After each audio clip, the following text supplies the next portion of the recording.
U.S. President Donald Trump's administration on Wednesday froze $26 billion designated for Democratic-leaning states.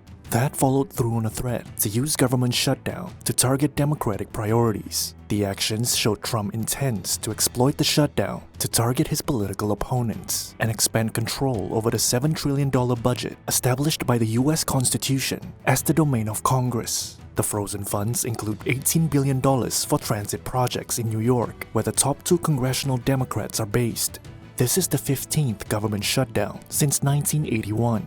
It has halted scientific research, financial oversight, environmental cleanup projects, and many other activities. About 750,000 federal workers are furloughed, while others, like troops and Border Patrol agents, work without pay. Vice President J.D. Vance warned that a prolonged government shutdown could force tough measures. Are going to have to lay some people off if the shutdown continues. We don't like that. We don't necessarily want to do it, but we're going to do what we have to keep the American people's essential services continuing to run.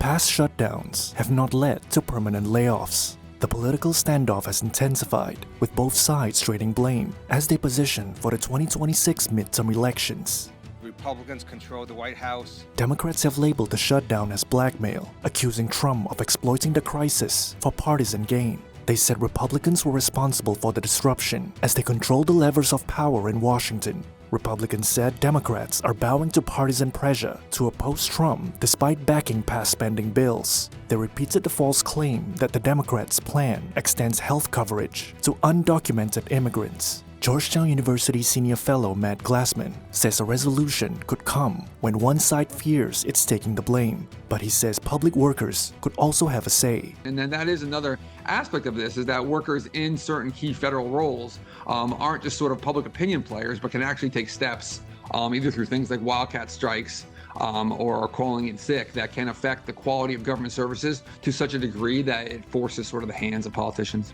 The longest shutdown, 35 days in 2018 to 2019, ended partly due to flight delays from air traffic controllers calling in sick.